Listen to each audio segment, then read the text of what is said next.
আজকে আমি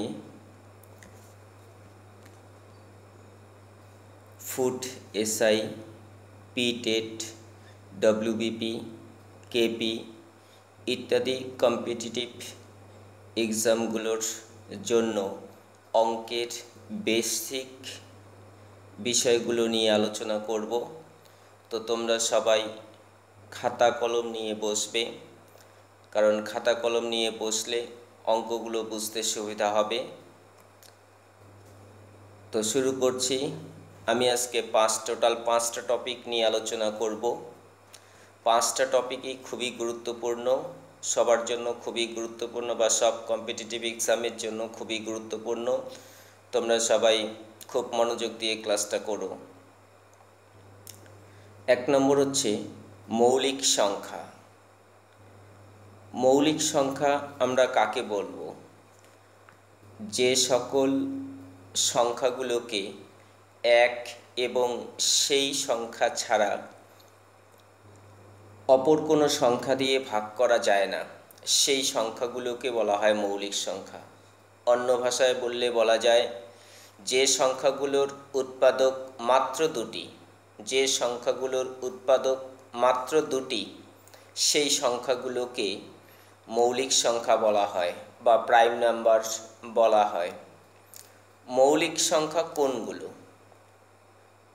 মৌলিক সংখ্যা হলো 2, 3, 5, 7, 11, 13, 17, 19, 23, 29, 31, 37, 41, 43, 47, এইসব সংখ্যাগুলো প্রত্যেকটাই হচ্ছে মৌলিক সংখ্যা।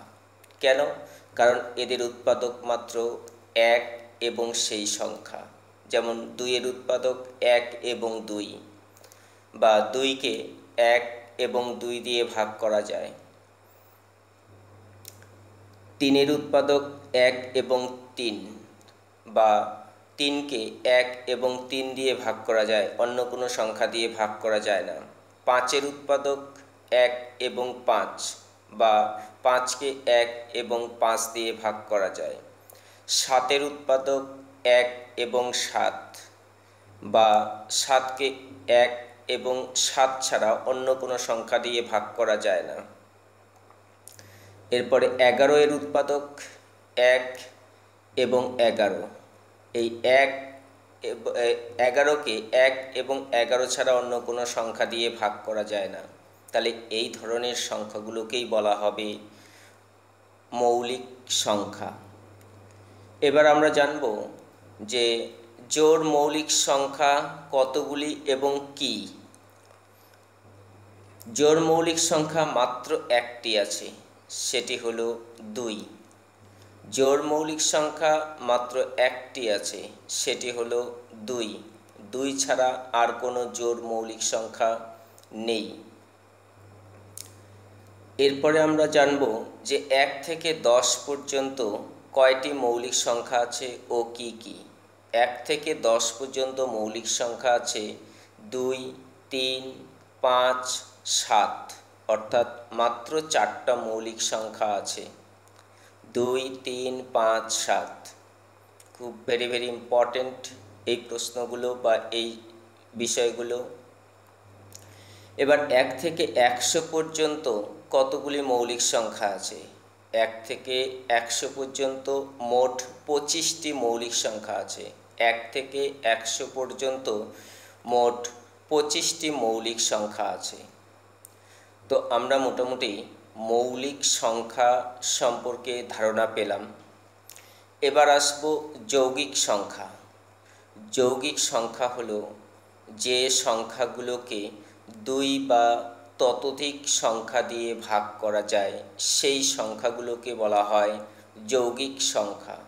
অথবা যে সংখ্যাগুলির 2 বা ততোধিক উৎপাদক আছে, সেই সংখ্যাগুলিকে বলা হবে যৌগিক সংখ্যা। যেমন 4 থেকে শুরু, 4, 6, 8, 9, 10, 12, 14, 15, 16, তারপরে হচ্ছে 18, 20, 21 এই সংখ্যাগুলোকে বলা হচ্ছে যৌগিক সংখ্যা। এরপরে হচ্ছে আসবো আমি পূর্ণবর্গ সংখ্যা। 1 নম্বর টপিক নিয়ে আলোচনা করলাম হচ্ছে মৌলিক সংখ্যা, 2 নম্বর টপিক হচ্ছে যৌগিক সংখ্যা, আর 3 নম্বর টপিক হচ্ছে পূর্ণবর্গ সংখ্যা। এই পূর্ণবর্গ সংখ্যা তোমরা জানার জন্য অবশ্যই নোট ডাউন করে নাও। যে সকল সংখ্যাগুলোকে পূর্ণ বর্গাকারে সাজানো যায় সেই সকল সংখ্যাগুলোকেই বলা হয় পূর্ণবর্গ সংখ্যা। যেমন নোট ডাউন প্লিজ, 1 এর বর্গ ইকুয়াল টু 1 গুণন 1 ইকুয়াল টু 1, 2 এর বর্গ ইকুয়াল টু 2 গুণন 2 ইকুয়াল টু 2 দুগুণে 4, তাহলে 4 হচ্ছে একটি পূর্ণবর্গ সংখ্যা। এরপরে হচ্ছে 3 এর বর্গ ইকুয়াল টু 3 গুণন 3 ইকুয়াল টু 3 থেকে 9, 9 হলো একটি পূর্ণবর্গ সংখ্যা। 4 এর বর্গ ইকুয়াল টু 4 গুণন 4 ইকুয়াল টু 4 4 16, 16 হলো একটি পূর্ণবর্গ সংখ্যা। 5 এর বর্গ 5 গুণন 5 ইকুয়াল টু 5 5 25, 25 হলো একটি পূর্ণবর্গ সংখ্যা।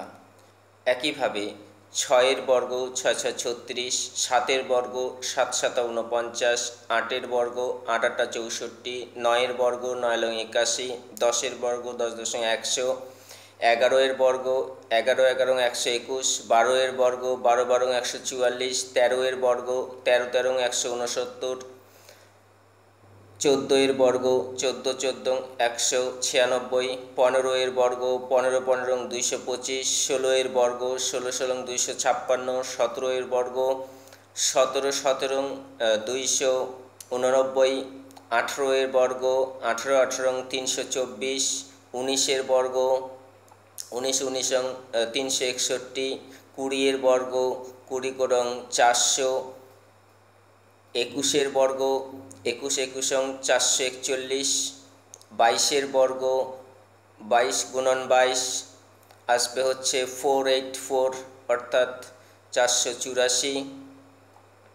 এভাবে চলতে থাকবে।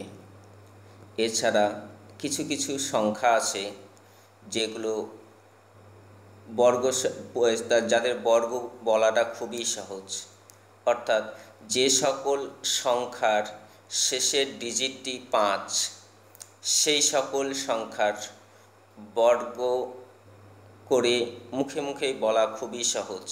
যেমন 5, 5 এর বর্গ 5 5 25, 15, এটা আমি একটা ভিডিওর মাধ্যমে বুঝিয়ে দেব ব্যাপারটা। 15, 5 5 গুণ করব 5 5 25 হয়, 25ই লিখব, আর এদিকে এককে 1 1 আর তার সঙ্গে 1 যোগ করব, তাহলে 2 হবে, তাহলে 225 হচ্ছে। 25 এর বর্গ 25 25 600 হয়, 5 5 25 লিখব, আর এদিকে হচ্ছে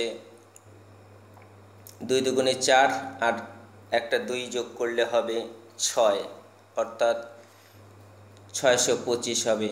এইভাবে আমি পরে একটা ভিডিওর মাধ্যমে দেখিয়ে দেব, শর্ট ভিডিওর মাধ্যমে। তাহলে এই সংখ্যাগুলোকে বলা হয় পূর্ণবর্গ সংখ্যা, আর এই পূর্ণবর্গ সংখ্যাগুলিরই সবগুলোর বর্গমূল করা যায়, যে বর্গমূল সংখ্যাগুলো হবে পূর্ণ সংখ্যা। এরপরে আসবো জোড় সংখ্যা। জোড় সংখ্যা কাকে বলা হয়? যে সকল সংখ্যাকে 2 দিয়ে ভাগ করা যায় বা যে সকল সংখ্যা 2 দ্বারা বিভাজ্য সেই সংখ্যাগুলোকে বলা হয় জোড় সংখ্যা। জোড় সংখ্যা কোনগুলো? যেমন 2 4 6 8 10 12 14 16 18 20 22 24 26 28 30 32 34 36 38 40 ইত্যাদি। এই সংখ্যাগুলোকে বলা হয় জোড় সংখ্যা। কেন? কারণ এই সংখ্যাগুলোকে প্রত্যেকটা সংখ্যাকেই 2 দিয়ে ভাগ করা যায় বা এই সংখ্যাগুলো প্রত্যেকটাই 2 দ্বারা বিভাজ্য। এরপরে আসবো বিজোড় সংখ্যা। বিজোড় সংখ্যা মানে যে সংখ্যাগুলোকে 2 দিয়ে ভাগ করা যায় না সেই সংখ্যাগুলোকে বলা হয় বিজোড় সংখ্যা। বিজোড় সংখ্যা কোনগুলো? যেমন 1, 3, 5, 7, 9, 11, 13, 15, 17, 19, 21, 23, 25, 27, 29, 31, 33 এভাবে চলতে থাকবে। এই সংখ্যাগুলোকে বলা হচ্ছে বিজোড় সংখ্যা। এই সংখ্যাগুলোকে কোনোটাকে, যতগুলো সংখ্যা বললাম কোনোটাকে 2 দিয়ে ভাগ করা যায় না বা 2 দ্বারা বিভাজ্য নয়, তাই এই সংখ্যাগুলোকে বলা হচ্ছে কি বিজোড় সংখ্যা। তাহলে আমাদের এই যে কোনো অঙ্ক করতে গেলে আমাদের এই বেসিক নলেজটা কিন্তু থাকতে হবে। মৌলিক সংখ্যা, যৌগিক সংখ্যা, পূর্ণবর্গ সংখ্যা, জোড় সংখ্যা আর হচ্ছে বিজোড় সংখ্যা, এগুলো আমাদের জানা খুবই দরকার। এই মৌলিক বিষয়গুলো যদি জানা থাকে তাহলে আমাদের বিশেষ ক্ষেত্রে অঙ্কে ক্যালকুলেশন করা খুবই সহজ হয়।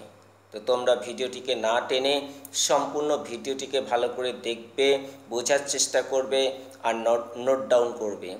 অবশ্যই তোমাদের যে কোনো কম্পিটিটিভ এক্সামের ক্ষেত্রে অঙ্ক করার জন্য খুবই কাজে লাগবে। কারণ তোমরা সবাই জানো কম্পিটিটিভ এক্সামে বেশিরভাগ অঙ্কই ব্রেইনেই করতে হয়। অর্থাৎ আমরা যদি খাতার মধ্যে যদি কলম লাগাই তাহলে সেখানে প্রচুর সময় চলে যায়। আর যেখানে এক একটা প্রশ্নের উত্তর করার জন্য সময় থাকে 1 মিনিটও থাকে না 1 মিনিটও থাকে না, তার কম সময়ের মধ্যেই আমাদের উত্তর করতে হয়। তাহলে আমাদের বুঝতে হবে যে এত কম সময়ের মধ্যে উত্তর করা খাতা ও কলমের মধ্যে কোনোভাবেই সম্ভব নয়। অতএব আমাদের বুঝতে হবে এই যে বেসিক জিনিসগুলো খুবই গুরুত্বপূর্ণ সহকারে বুঝে ব্রেইনের মধ্যে এগুলো আলোচনা করতে হবে। আরেকটা জিনিস আমি বলে রাখি, এর আগের ভিডিওতেও বলছিলাম, আজকেও বলছি, যে অঙ্ক করার জন্য বেসিক্যালি 6টা বিষয় আমাদের খুব গুরুত্বপূর্ণ সহকারে মনে রাখতে হবে। কি সেই 6টা বিষয়? যোগ করা, বিয়োগ করা, গুণ করা, ভাগ করা, লসাগু করা, গসাগু করা। এই 6টা বিষয় অঙ্কের ক্ষেত্রে খুবই গুরুত্বপূর্ণ বা মৌলিক বিষয়। এই 6টা বিষয় যদি আমরা প্রয়োগ করতে পারি তাহলে অঙ্কে আমাদের কোনো সমস্যা হবে না। আর তোমরা দেখে থাকবে যে কোনো অঙ্ক যখন করব, শুধু পাটিগণিত নয়, পাটিগণিত, বীজগণিত, জ্যামিতি, পরিমিতি, ত্রিকোণমিতি, রাশিবিজ্ঞান, তুমি যেটাই করতে চাও না কেন তোমাকে কিন্তু এই যোগ, বিয়োগ, গুণ, ভাগ, লসাগু, গসাগু এই 6টা প্রক্রিয়া তোমাকে করতেই হবে। তাহলে এই বেসিক 6টা প্রক্রিয়া যার ভালো করে জানা থাকবে সেই অঙ্কে পাকাপোক্ত হবে। আর অঙ্কটা তেমন কোনো কঠিন জিনিস নয়, অঙ্ক খুবই সহজ জিনিস। মনোযোগ দিয়ে যে কোনো অঙ্ক প্র্যাকটিস করলে বা কোনো শিক্ষকের সহায়তা নিলে অবশ্যই অঙ্কে জয়লাভ করা যায়। এখানেই আজকে আমার ভিডিও শেষ করছি। ধন্যবাদ।